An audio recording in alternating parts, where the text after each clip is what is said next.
Bien, nous poursuivons par une troisième partie, toujours sur les mouvements à force centrale, et on va se concentrer maintenant, après avoir étudié le cas général, le cas assez complet des types de mouvements en fonction de l'énergie, on va se restreindre maintenant au cas des forces de gravitation pour les mouvements liés.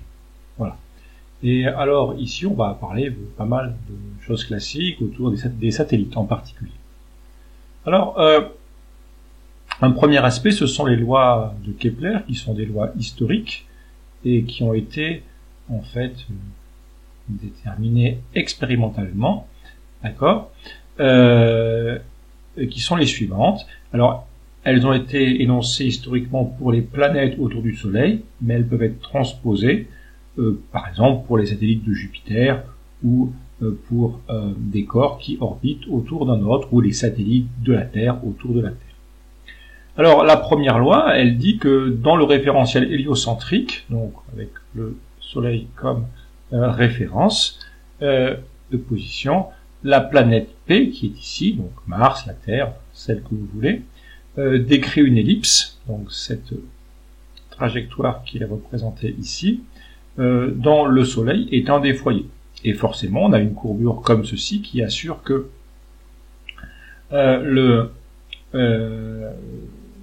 c'est une trajectoire à force attractive. Ensuite, la deuxième loi, c'est en fait la loi des airs. La deuxième loi, elle est liée à C, le fait que R carré θ point égale constante, parce que je vous rappelle que dans la première partie, on avait montré que dA sur dt égale à C sur 2. Et donc, en fait, ici, ça signifie quoi? En fait, alors on le comprend très bien ici, si vous voulez. Quand, si on représente la force attractive, par exemple, en ce point-là, la force qui va donc aller du point vers le Soleil, on voit bien que quand l'objet est en train de s'éloigner, on a une force qui va freiner la particule, et donc, forcément, lorsque la particule est à une grande distance, qu'on appellera la distance maximale Rmax, eh bien, sa vitesse sera alors minimale. Et donc, si vous voulez, par exemple, si on considère, si ceci, je fais ça grossièrement, mais si ceci représente, par exemple, une période de 1 mois, donc vous avez une grande distance, mais vu que la vitesse a diminué, la distance parcourue en 1 mois va apparaître comme un angle relativement faible ici, et voilà le triangle qui est ici. Mais si vous êtes plutôt au niveau du périhélie, alors dans ce cas-là, l'objet est en train de revenir près du Soleil, donc là, il va se trouver accéléré sur cette portion de trajectoire, et il aura une vitesse beaucoup plus grande, de telle sorte qu'en 1 mois, l'angle θ va varier sur une amplitude angulaire en radians beaucoup plus grande, mais vu que le rayon est plus petit, disons quelque chose comme ceci, en fait, ce que dit la deuxième loi de Kepler, c'est que ce rayon vecteur qui va de S à P, en fait, il va balayer des aires égales en des temps égaux. C'est cette idée-là qu'on avait vu qu'en fait, la distance est beaucoup plus grande, c'est entre guillemets la hauteur du triangle est beaucoup plus grande, mais sa base est plus petite parce que la vitesse a fortement diminué, mais en 1 mois, l'air balayé ici est égal en 1 mois à l'air balayé là. Mais c'est exactement, en fait, c'est vraiment la transcription géométrique de la constante des airs, d'où son nom. Alors, je reviens un petit peu, peut-être je vais effacer tout ça, mais je reviens maintenant un petit peu, j'aurais peut-être dû présenter ça au départ. Alors, on va voir quand je l'ai quand même, on va peut-être pas effacer, sinon ce n'est pas très efficace. Donc, en fait, simplement sur l'ellipse, donc vous avez le Soleil qui est le foyer, et ce qu'il faut retenir essentiellement sur l'ellipse, c'est que faut bien savoir identifier Rmin et Rmax, et savoir que 2A, c'est-à-dire 2 fois le demi-grand axe, si vous avez déjà ces notions-là, ce sera quasiment suffisant. 2A, ce sera Rmin plus Rmax. D'accord? Donc, si vous avez un moyen de trouver Rmin et Rmax, eh bien, vous avez forcément 2A. Ou inversement, si vous avez 2A, vous avez la somme de Rmin plus Rmax, telle que représentée ici. Alors, un point très important dans les mouvements elliptiques, on ne vous demande pas forcément de faire tous les calculs, mais il y a une notion très importante qui est le fait que si on revient de façon assez formelle au moment cinétique, je vais écrire ça ici, on sait que le moment cinétique L0, bon, d'ailleurs plutôt ici, bon, O serait S, hein, le soleil, et on sait qu'on a M, R, vectoriel V, et ceci peut se écrire M, donc R vectoriel V, et en fait on avait vu que le R vectoriel V, vu qu'en fait la constante des R c'est L sur M, ça fait M, C, UZ, si on appelle UZ l'axe perpendiculaire à la feuille, d'accord, perpendiculaire à la trajectoire, plus précisément. Et donc en fait, ce que l'on constate, c'est que R vectoriel V, d'accord, est forcément, c'est ce qu'on a démontré dans la première partie, est forcément un vecteur, c'est une constante vectorielle. Et alors c'est assez pratique parce que alors dans le cas général, vous n'en ferez pas grand chose, parce que dans le cas général, si je redessine ici un point quelconque, donc si j'ai le soleil ici, la trajectoire comme ça, éventuellement le rayon vecteur de R est comme ceci, et puis V est comme cela. Donc dans ce cas-là, le problème c'est que vous n'aurez pas en fait dans ce cas-là, vous n'aurez pas un angle simple. Donc en fait le produit vectoriel R vectoriel V, bon, vous pouvez essayer de l'exprimer, mais il faudra faire intervenir un angle et ce n'est pas simple en général. Mais là où c'est très intéressant, c'est au périhélie ici et à l'aphélie. Parce que par définition, et ça c'est un point très important pour des exercices un peu plus techniques, c'est que vous savez que pardon, au périhélie et à l'aphélie, on a forcément donc pour R min et R max, on a forcément R point qui vaut 0. Donc ça veut dire forcément que la vitesse en ces points-là, donc en min et max, elle est forcément sous la forme R θ point U θ. Et donc elle est forcément orthoradiale. Donc en ces points-là, le moment cinétique, ou dit autrement, la constante des R est extrêmement simple à calculer. Ici vous aurez R1, ici vous aurez un certain V1, et ici, alors je vais quand même prendre les flèches peut-être pour terminer, ça sera un peu plus propre. Ici vous avez R2, et je vais faire V2 tout de suite, et vous aurez V2 qui est forcément plus petit que V1, d'après la constante des R, et vous aurez donc, en fait, effacer lui d'ailleurs, je vais te reprendre, non, c'est pas possible, donc on va pas faire comme ça, mais bon, on arrive ici, donc je mets maintenant l'élément, et donc j'aurai R2 ici, et V2 ici, et donc en fait, on a, et vu que les vecteurs, le point très important, c'est que dans ces situations au périhélie et à l'aphélie, en fait, R et V sont, par définition même du périhélie et de l'aphélie, perpendiculaires. Ça veut dire que forcément, en ces points-là, le produit vectoriel bien, se calcule de façon triviale en R1, V1, en norme, et vous avez forcément R min, que j'ai appelé R1 ici et R2 étant R max, R min V1 égale R max V2. Alors ça, c'est une relation qui est particulièrement utile, il faut essayer de la comprendre, d'accord, mais la méthode pour la retrouver, c'est que vous avez la possibilité, dans les mouvements elliptiques, d'utiliser les points particuliers de la trajectoire, qui sont ici le périhélie et l'aphélie, et vu que vous savez que le produit vectoriel R vectoriel V est une constante au cours du mouvement, vous pouvez l'exprimer au périhélie, à l'aphélie, et ça vous donne une relation très simple. Bon, vous voyez que vous commencez à avoir un certain jeu de relations. Vous avez cette relation-là, R min V1 égale R max V2, vous savez que 2A c'est R min plus R max. On verra encore par la suite d'autres relations qui lient par exemple l'énergie mécanique au demi-grand axe. On va aussi arriver à la troisième loi de Kepler qui donne aussi une relation entre le demi-grand axe et une autre grandeur.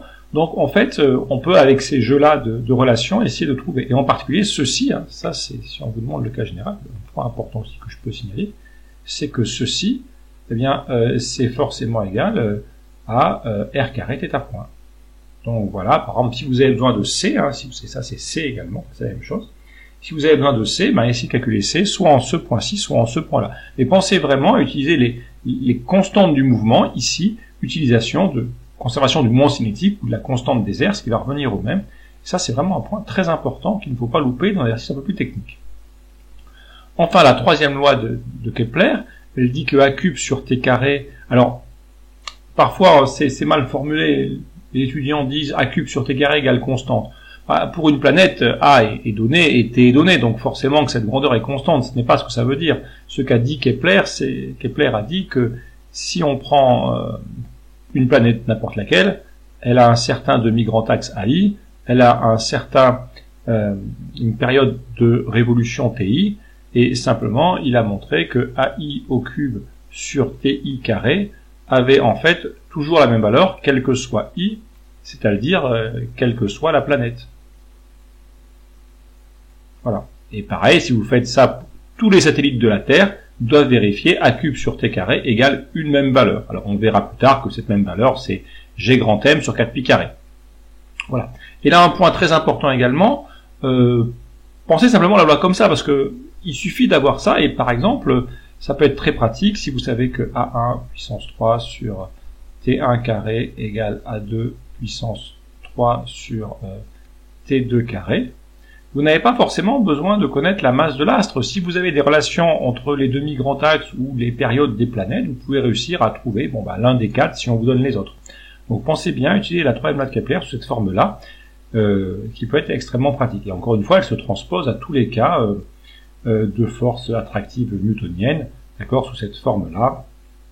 Simplement, si vous l'appliquez dans le cas électrostatique d'un proton et d'un électron, dans le cas, vous aurez simplement la constante de droite qui ne vaudra pas G grand M sur 4 pi carré, qui vaudra autre chose, mais vous aurez toujours ce rapport-là qui apparaîtra. Donc voilà pour les principales notions sur la troisième loi de Kepler, et puis un petit complément que j'ai fait, enfin ça c'est pas la troisième loi de Kepler bien sûr, mais voilà, cette deuxième loi, la traduire comme ceci, en utilisant les points particuliers de la trajectoire. Ensuite, j'attaque maintenant le cas du mouvement circulaire. Donc, encore une fois, vous ne pouvez pas prouver que le mouvement est circulaire, parce que dans le cas général, le mouvement lié est elliptique, mais simplement, il faut admettre, donc l'idée c'est que dans ce cas-là, on traite bien comprendre ce qu'on fait, on fait un cas particulier, donc on fait une hypothèse, on fait l'hypothèse d'un mouvement circulaire. Alors, vous pouvez consulter, mais la plupart des planètes ont autour de la Terre, autour du Soleil, ont des excentricités extrêmement faibles, et en fait, même si la formule générale est une ellipse, on peut, en très bonne approximation pour la Terre, appliquer le cas d'un mouvement circulaire. Donc, pour beaucoup de planètes autour du Soleil, cette approximation est tout à fait raisonnable. Alors, bien sûr, on sait déjà que le mouvement est plan. Bon, on a déjà plusieurs résultats. On a vu précédemment que le mouvement est plan. Et d'ailleurs, et on sait qu'on a toujours R carré θ point qui est une constante. Alors notez que une fois que vous avez admis que le mouvement est circulaire, si vous combinez le caractère mouvement circulaire avec la constante des RC, vous voyez immédiatement que θ point est lui-même une certaine constante prise, c'est-à-dire que le mouvement circulaire sera nécessairement uniforme. Alors attention à ce que ça veut dire, c'est dans le cas des forces centrales en 1 sur R carré. D'accord? Je ne dis pas que vous pouvez tourner sur une piste circulaire à des vitesses plus ou moins grandes. Un manège peut se mettre en mouvement et s'arrêter, d'accord? Donc la vitesse angulaire change. Je dis que pour un satellite autour de la Terre qui a un mouvement circulaire, vu que R est fixé, on a cette constante-là, d'accord? Et vu qu'on est en mouvement circulaire, donc ça, je peux rajouter ça, R est lui-même une constante seconde. Donc vous avez R carré θ point qui est une constante. Vu que le mouvement est circulaire, R est une certaine constante, donc forcément θ point est lui-même également une constante. Et le mouvement circulaire est nécessairement uniforme, c'est-à-dire que la norme de la vitesse sera forcément constante. D'accord? Il n'y a pas de terme en R point sur le mouvement circulaire, et donc vous avez simplement le terme orthoradial, et le R sera fixé, et le θ point sera fixé. Donc forcément, vous aurez un mouvement à vitesse uniforme. Ce qui n'empêche pas l'accélération, car le mouvement est circulaire et non pas en ligne droite. Alors maintenant, on peut simplement écrire un principe fondamental de la dynamique. Considérons par exemple pour un satellite par rapport à la Terre. Et donc dans ce cas-là, si on fait un satellite par rapport à la Terre, on va se passer dans le référentiel géocentrique. On suppose le référentiel géocentrique galiléen, et notre système c'est le satellite, et on applique un principe fondamental de la dynamique avec l'hypothèse d'un mouvement circulaire. On écrit donc MA égale la somme des forces. Ici la seule force c'est moins G grand M petit m sur R carré UR. Et on sait que ici, si on a un mouvement qui est circulaire, uniforme, alors on sait forcément que l'accélération c'est moins m, c'est moins v carré sur r UR. On peut le retrouver facilement si on prend la formule de l'accélération. L'accélération c'est r point point moins r θ point carré UR plus 2 r point θ point plus r θ point point, soit sur uθ. Donc on a montré que bon, c'est un mouvement circulaire, donc ce r point n'existe pas. On a montré juste avant que θ point était constante, donc θ point n'existe pas. Il y a un mouvement circulaire, donc on a le terme en moins r θ point, et on sait d'autre part qu'on a v égale r θ point. Donc il est assez facile d'en déduire cette relation. Alors je fais attention parce que j'écris r de deux façons différentes. Du coup là on a une constante, autant prendre une lettre peut-être plus droite, plus grande, qui donne plus d'une constante. Voilà, c'est pas obligé. Donc écrivant grand R pour le rayon, donc mouvement circulaire, de rayon inventaire, voilà. Et arrivé ici, si je combine les deux relations, je vois que je vais avoir des masses qui vont se simplifier. C'est pas très élégant de faire comme ça, je vais revenir en arrière. J'ai ici, et donc ce résultat-là, il va être équivalent au fait de dire que donc, si je divise par petit m, eh bien j'ai un R qui disparaît, et je trouve un résultat très classique, c'est que V carré, c'est donc G grand M sur R. C'est un résultat très classique qu'il faut savoir retrouver rapidement, pas forcément à connaître par cœur, mais vous voyez, ça se retrouve très rapidement au brouillon, ce résultat. Alors, une fois qu'on est là, on peut très facilement en déduire la troisième loi de Kepler dans le cas circulaire. Ça ne pose plus vraiment de problème, pour la raison suivante, c'est que en fait, une fois qu'on est arrivé ici, il suffit simplement ensuite de se rappeler que vu qu'on a un mouvement circulaire, eh bien la vitesse, ça sera la distance parcourue sur le périmètre du cercle, c'est-à-dire 2πr, et cette distance est parcourue en une période t. Donc de ceci, on tire que 2πr sur t au carré égale g grand M sur r. Et encore, si on continue, on va en déduire que r cube sur t carré égale g grand M sur 4π carré. Donc ça montre bien, finalement, quel que soit le satellite en orbite autour de la Terre, s'il est en orbite circulaire, r cube sur t carré est le même pour tous les satellites, et c'est lié à la masse ici de la Terre. Donc voilà, donc ça c'est bien la troisième loi de Kepler. Mais attention, elle n'est obtenue que pour le cas circulaire, alors qu'elle s'applique dans le cas général du mouvement elliptique. Alors on peut bien sûr proposer quelques applications simples. Alors quelques applications extrêmement simples, ça serait, on va pousser un peu ça plus là, parce qu'on n'a pas tout à fait fini, on va faire comme ça, ok, donc je reprends un peu plus haut maintenant, et alors quelques applications assez simples de ceci, donc applications, donc les principales applications auxquelles on peut penser, alors on va calculer quelques vitesses, donc par exemple, vous avez un satellite en orbite basse, satellite en orbite basse.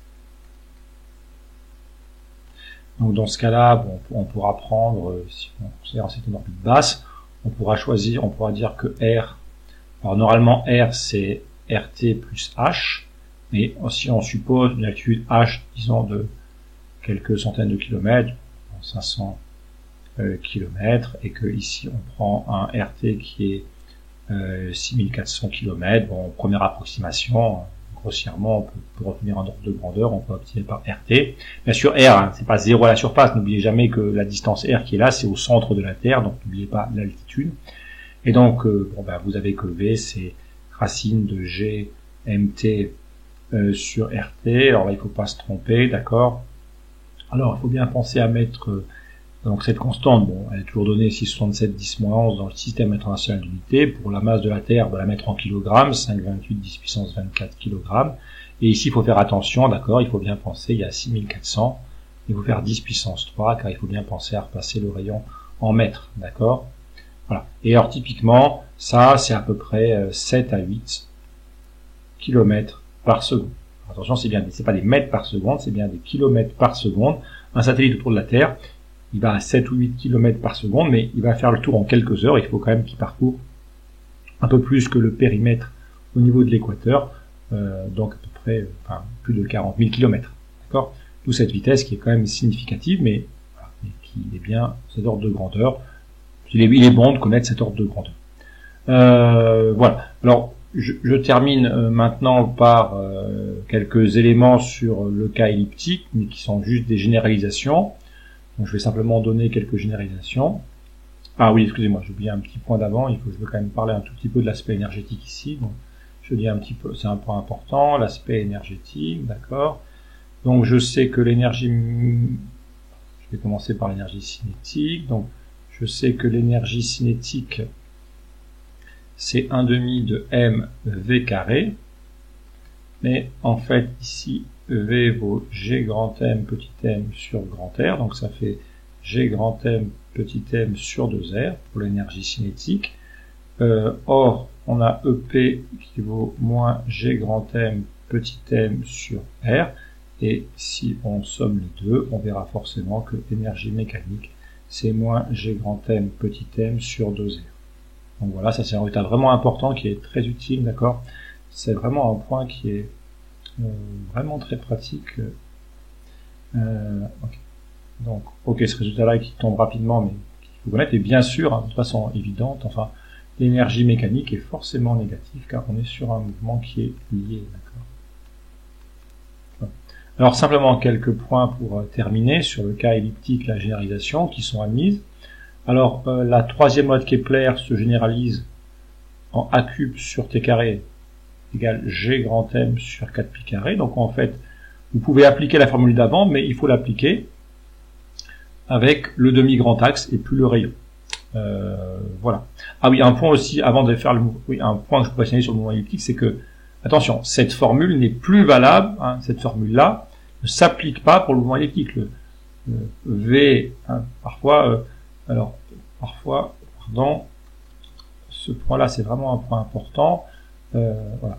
Vous ne pouvez pas appliquer V carré égale G grand M petit r pour le mouvement elliptique. Alors certains pensent s'en sortir en disant je vais appeler V1 carré c'est Gm1 sur... Alors là bien sûr c'est faux parce que R varie, mais certains tentent de faire ça en disant je vais l'appliquer comme ceci pour le rayon minimal et comme ceci pour le rayon maximal. Non, cette formule c'est faux également, d'accord. Les formules ont été démontrées uniquement dans le cas circulaire, donc n'essayez pas ce genre de formule dans le cas elliptique, ça ne fonctionne pas. Vous avez le droit pour le moment équilibre de cette formule-là, c'est la troisième loi de Kepler généralisée, d'accord, mais telle qu'on l'a vu au départ, simplement c'est Gm sur 4pi carré. Vous avez le droit également à l'énergie mécanique qui est la même formule que pour le cercle, mais à condition d'écrire ici 2A. D'accord. Alors en fait, je vous rappelle que on avait expliqué comment obtenir ce résultat dans le cas de l'énergie. Je vous avais montré comment, en utilisant l'énergie potentielle effective et en disant qu'elle égalise l'énergie mécanique en Rmin et en Rmax, on pouvait réussir à extraire cette formule-là. Voilà, donc ça c'est une formule extrêmement utile. Donc vraiment cette idée-là, cette formule-ci, que vous pouvez éventuellement coupler avec d'autres quelques résultats. Donc si vous avez cette formule-là, vous pensez à coupler avec 1/2 de m v carré moins G grand M petit r sur R, que vous pouvez tout à fait appliquer en des points particuliers. Là, vous pouvez tout à fait dire ça, c'est le cas général, mais rien ne vous empêche de l'appliquer, par exemple, au point qui serait, par exemple, le point le plus proche. Par exemple, vous pouvez l'appliquer en n'importe quel point, mais en particulier au périgée et à l'apogée. Donc, vous voyez qu'en faisant ceci, vous obtenez très rapidement des relations entre les grandeurs, voilà, vous avez ceci, vous avez ce jeu d'équations. Donc ça peut être assez pratique pour trouver des relations, si on vous donne l'énergie mécanique. N'oubliez pas non plus que vous avez 2A qui vaut R1 plus R2. Et n'oubliez pas non plus un point important, d'après ce qu'on a montré précédemment, c'est d'après la conservation du mouvement cinétique, vous avez R1 V1 égale R2 V2. Voilà, donc si vous pensez à un peu toutes ces formules, eh bien en fait, là, il faut vraiment, c'est des choses vraiment, attention. 1 et 2, hein, déficit bien sûr, donc si je redis, d'accord. Par exemple, ici, c'est périgée et apogée, périhélie et aphélie, d'accord, peu importe, mais voilà. Donc ça, 1 et 2, c'est pour. Alors, en utilisant toutes ces formules-là, d'accord, ben voilà. Normalement, on arrive à faire beaucoup d'exercices comme ça, donc pensez bien à ces formules, à savoir les expliquer, d'accord. Mais en tout cas, pas de ça. Ça ne marche pas hein, pour une trajectoire elliptique. Voilà. Donc ça termine la partie ici sur les forces de gravitation dans le cas des mouvements liés. Il me restera une dernière partie à faire où j'aborderai rapidement la vitesse de libération et donc parler un petit peu des mouvements de diffusion et quelques éléments de base sur les mouvements de diffusion. Voilà, je vous remercie pour cette écoute.